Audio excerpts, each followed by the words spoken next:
introduction, and returning to the theme of financial thinking. So, hey everyone, lately on the channel there have been mostly news-style videos, moments where I looked into the subtle plane and talked about what was happening in the world, nuclear tensions, global events unfolding, and I tried not to skip those topics because yes, what's going on now is intense and people are worried, but even with all of that, my channel has always been primarily about inner work, about self-development, about the way we think, and how our own mindset can trap us inside a mental cage where we feel we can't live the life we want.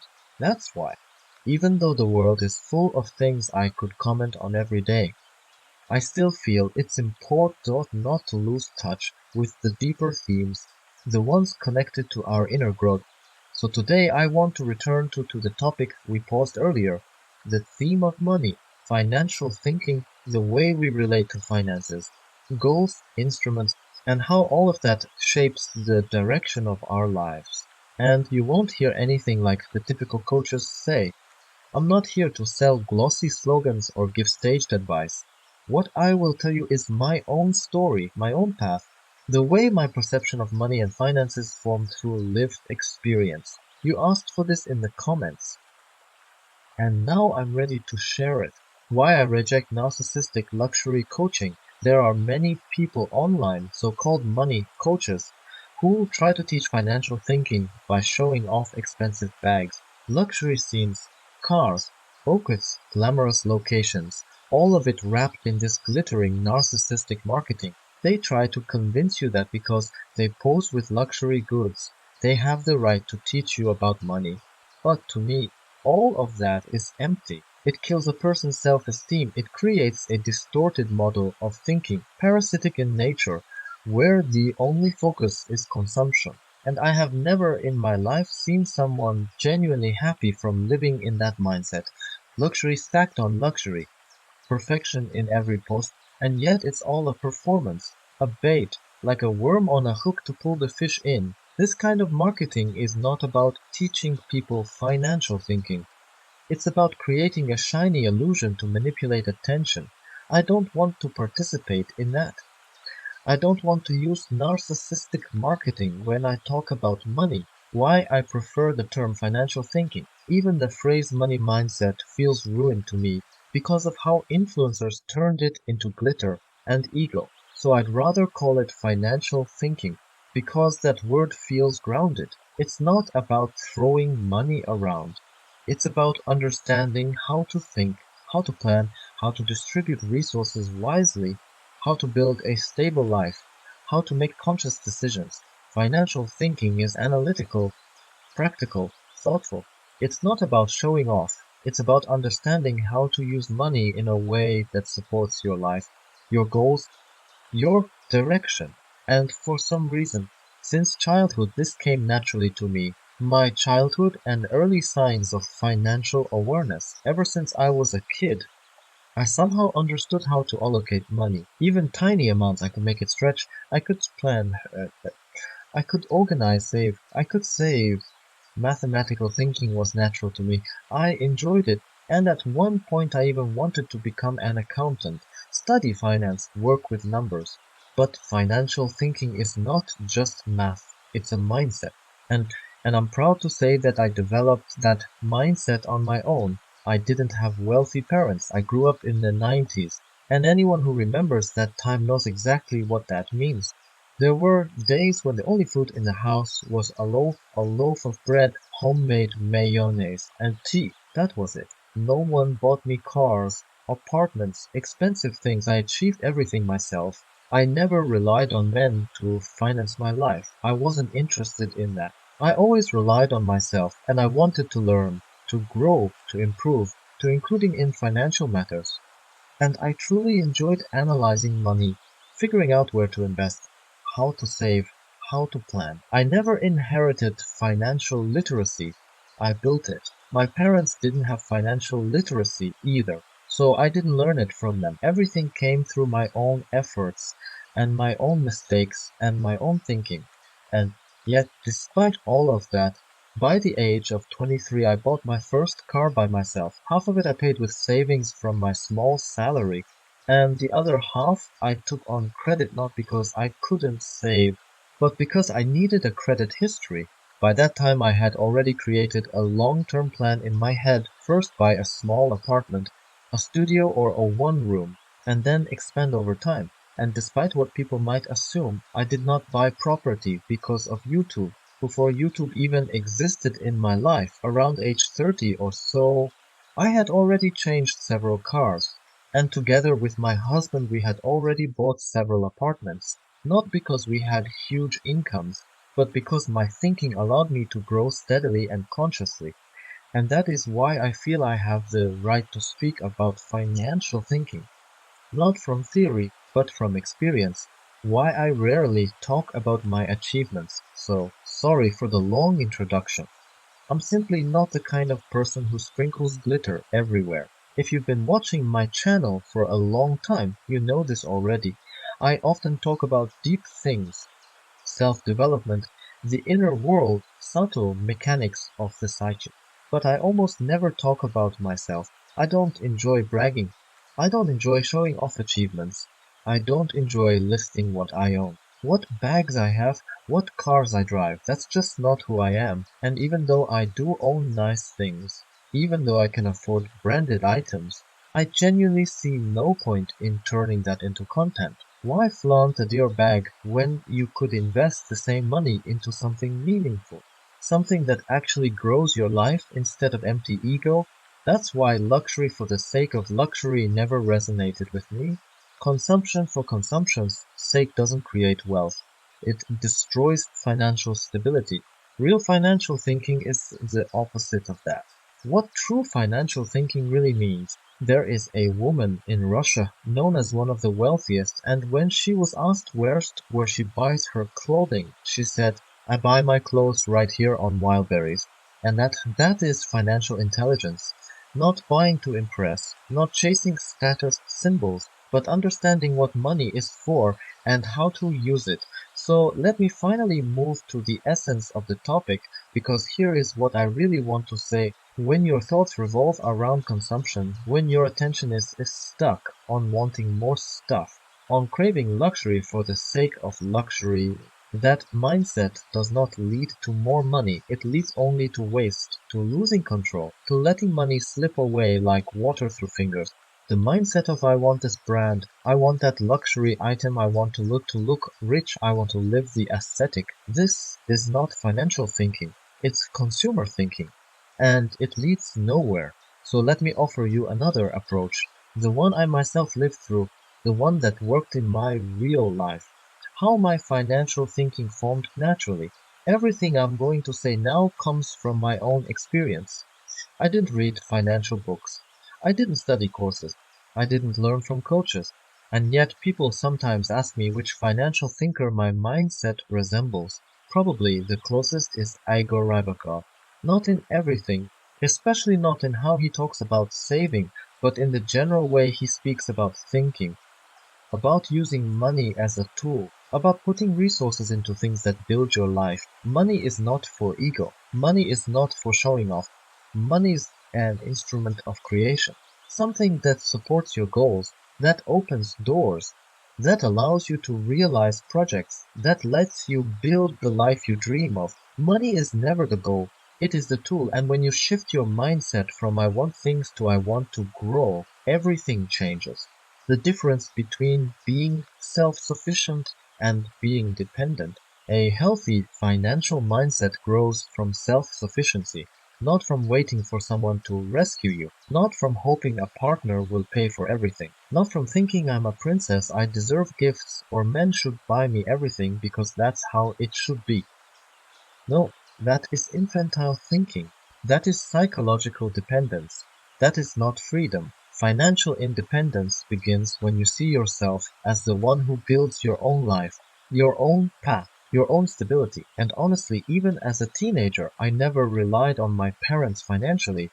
I always wanted to earn on my own, always wanted to escape dependency. I think I started working around age 13.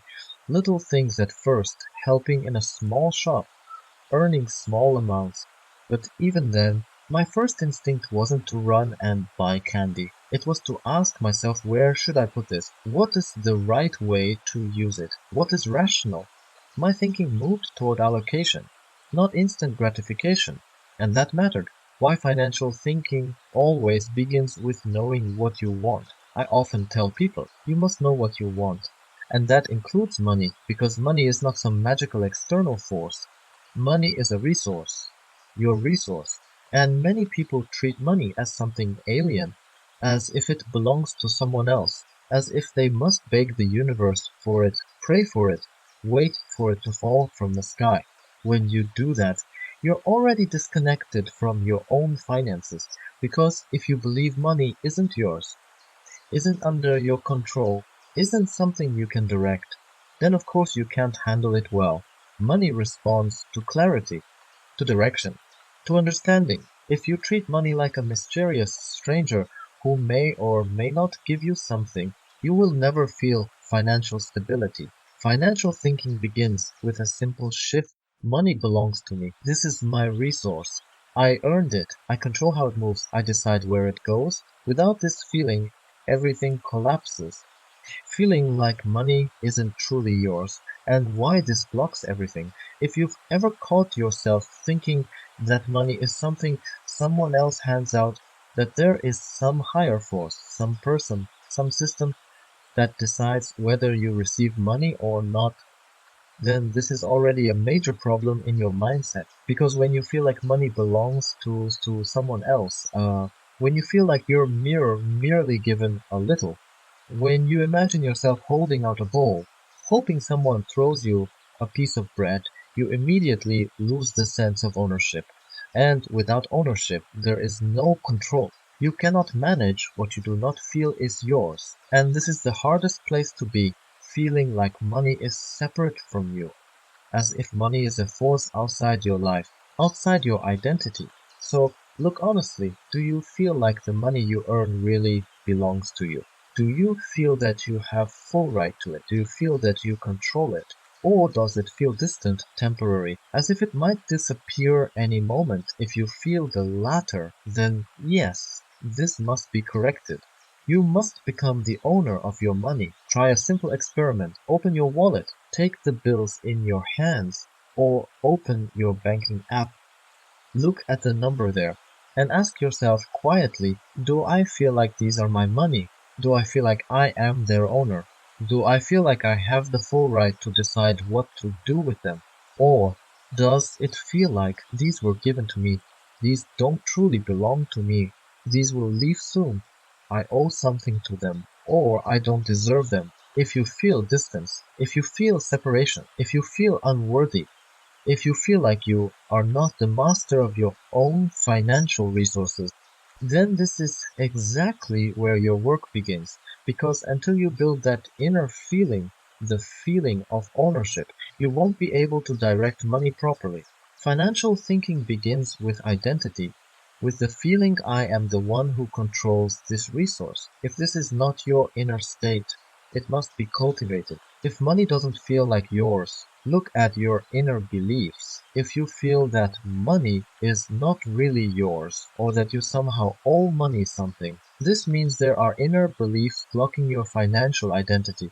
Beliefs like, I am not worthy, I shouldn't have more, money belongs to others, money is dangerous, money brings problems, money will disappear, I shouldn't enjoy money, I must spend only on others. Not on myself, money is not for people like me. These beliefs run quietly in the subconscious, but they shape everything. And this is where self-work begins. You can use free writing, inner inquiry, honest emotional exploration to uncover what exactly created this disconnection inside you. I have a video on the channel where I explain how to work with such programs, the best self-help techniques, and that might help you navigate this process. Once you feel you are the owner, you can move to the next step. Once you can honestly feel, yes, this is my money. I earned it. I am the one who decides.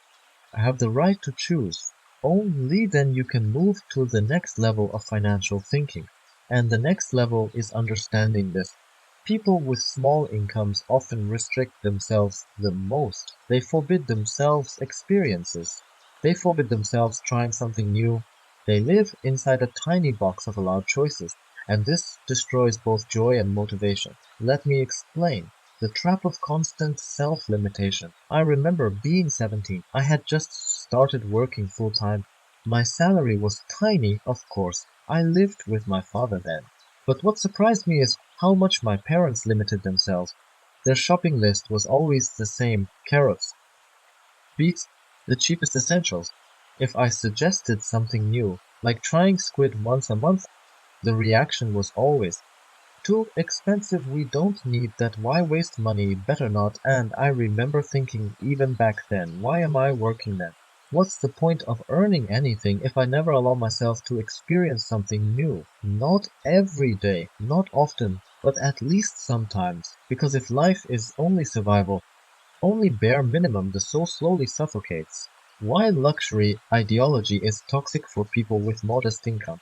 This is where narcissistic money coaches harm people the most. They tell people making 30 to 50,000 a month, buy luxury, live like the rich, behave like a millionaire, treat yourself only with expensive things. This is not just unrealistic, it is destructive. People with small incomes should be encouraged to imitate luxury. That isn't financial thinking. That is financial suicide. My advice is very different. Allow yourself small, meaningful pleasures, not luxury, not empty consumption, but real, personal, genuine desires. Because when your subconscious receives the message, I can allow myself something good, I am worth a small pleasure, I can reward myself, then something shifts inside.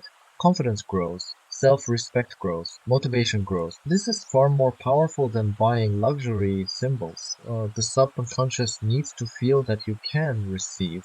When you allow yourself something small, some tiny reward once in a while, your inner system begins to understand, I am not restricted, I can receive, I can give to myself, I am worth it. This is incredibly important. But let me clarify something. This should not be alcohol. Alcohol is cheap dopamine. It creates intoxication and it damages the body. This is not the type of reward the subconscious should associate with success.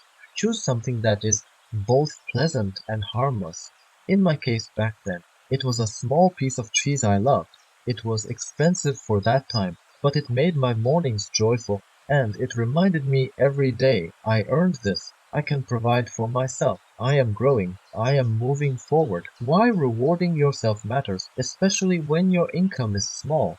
Many people with small incomes, or even people with decent incomes but a deeply restrictive mindset, forbid themselves everything. They won't buy a chocolate bar.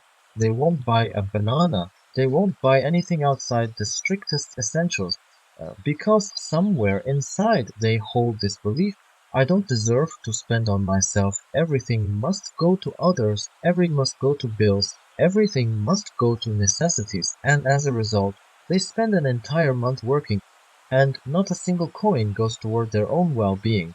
This creates a deep subconscious pain, a chronic inner dissatisfaction, because the inner self starts feeling like I work and work and work, but nothing ever comes back to me. I give, but I never receive. I exert effort, but I feel no reward.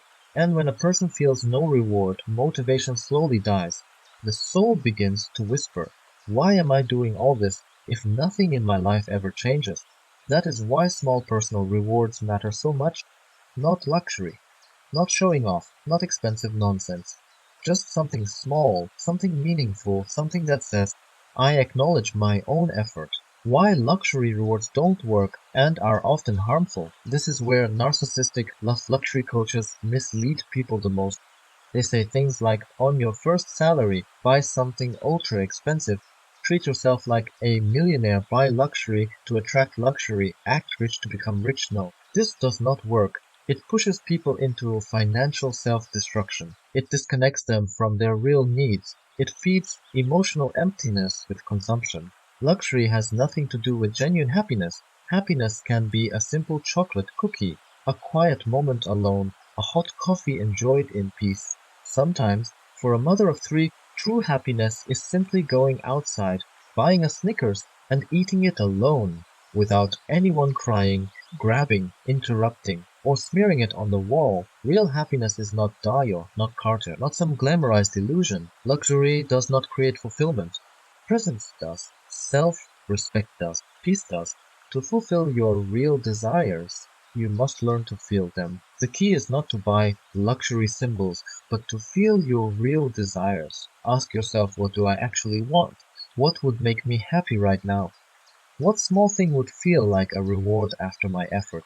What experience does my body or soul actually crave? Because many people do not feel their real desires at all. They only feel the desires that were marketed to them, the desires their parents trained into them, the desires society told them to want. And that's why, when they get money, they blow it instantly. I want this, I want that. Oh, this looks nice. Oh, I need this too. Let me buy everything. This happens because the person doesn't know what they TROI want. Money slips away because there is no clarity. A person with goals is different. A person with goals knows exactly what to buy, what not to buy, what to invest in, what to postpone, what to ignore. Money becomes food for a direction, not food for chaos. Money should never be the goal, only the instrument. This is one of the most important truths in financial thinking. Money must never be the goal. Never. Money is always a means, never a purpose.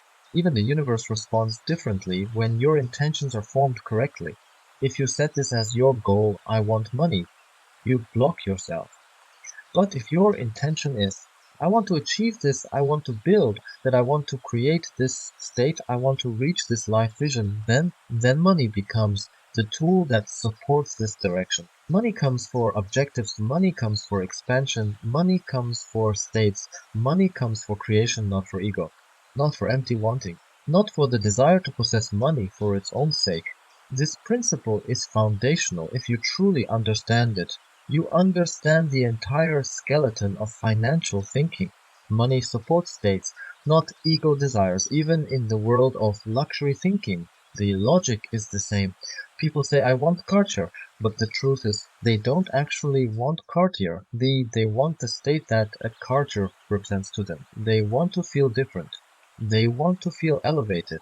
They want to feel worthy. They want to feel recognized. They want to feel important.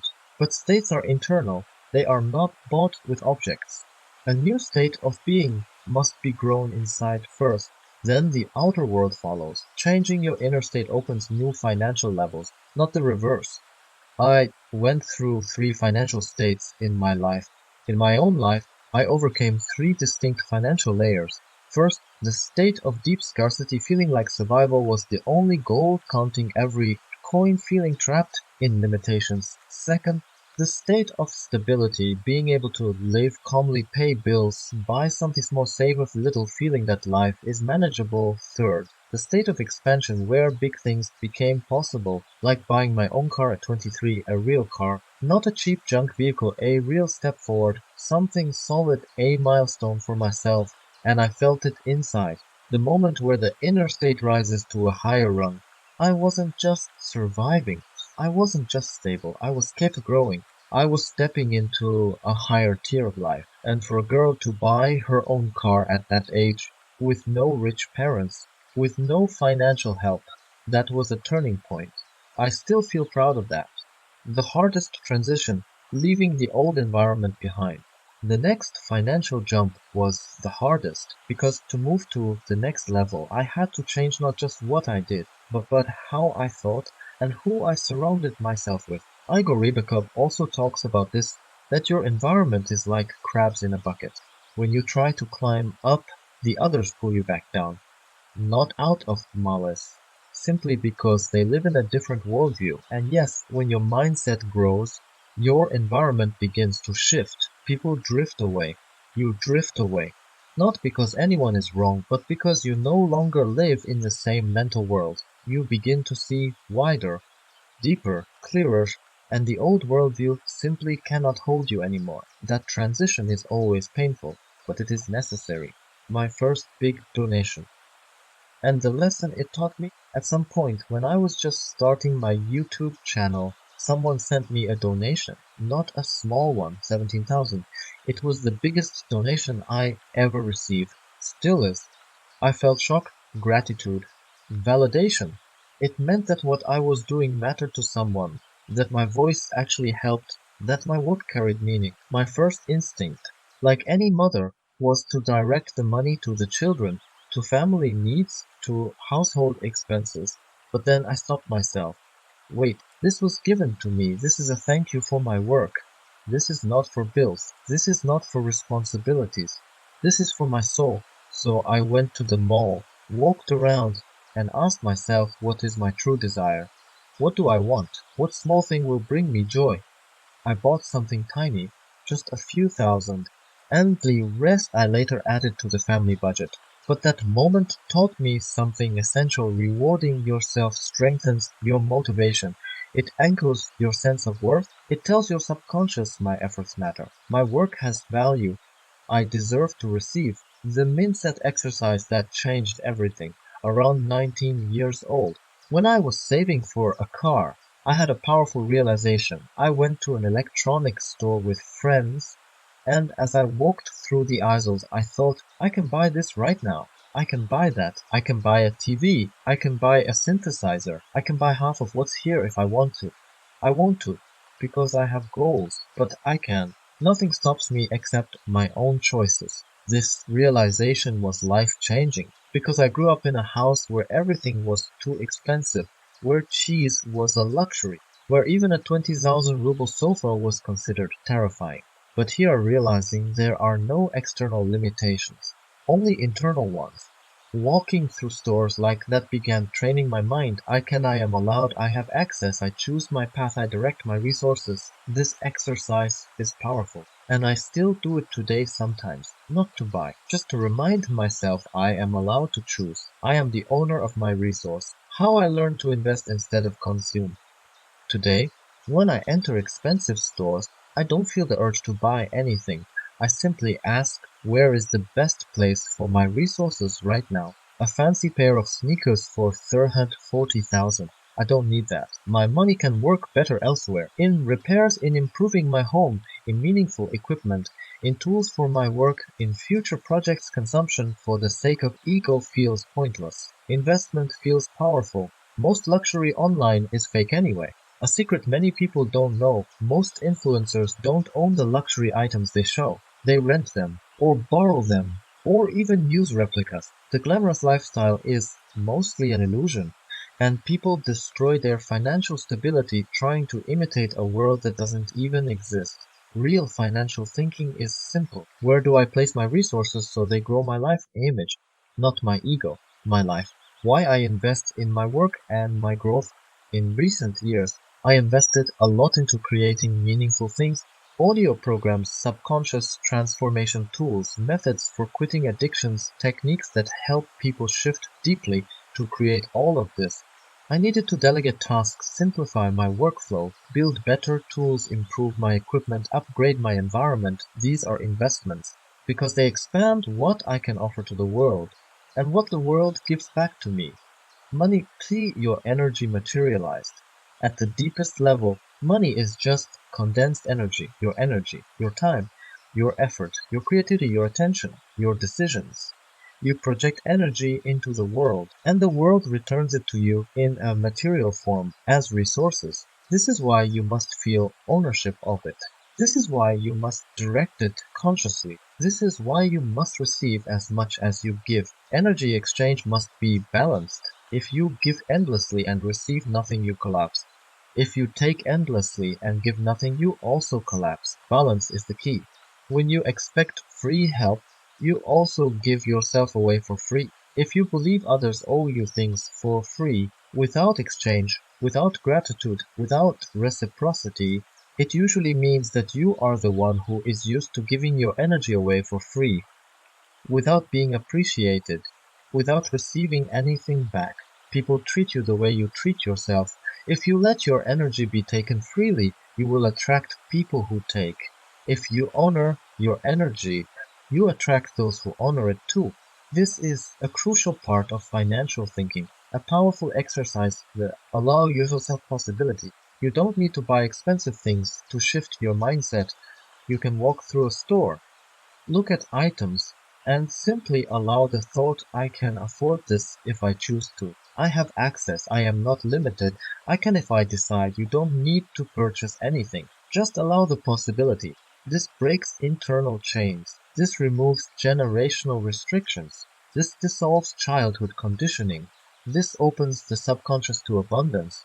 When you allow possibility, your inner world stops feeling trapped. Start asking, what do I truly want? Every day, ask yourself, what do I want? Do I really want this product? Or is it a habit? Or a marketing trick? Do I truly like this food? Or did someone train me to eat it? Do I live the life I want? Or a life I was told to live? Many people live on autopilot. They eat what they don't want, buy what they don't enjoy, live routines they don't like, and never question anything. This is where financial self-awareness begins. Real desire, real preference, real choice. When you begin aligning money with your true desires, your life changes dramatically. Closing words. I hope these reflections help you come closer to yourself, help you understand your own inner world, help you see your relationship with money more clearly. Because financial thinking is not about money, it's about identity, self-worth, choice, freedom, inner clarity, self-respect, alignment with your true desires. I send you all warmth, strength, and inner peace. Take care, grow, and may your financial mindset become a reflection of your true self. That's all for today. Thanks for watching. Please like, subscribe, and share my channel. Become a member of my Telegram channel and discuss with like-minded people as a supporting club member.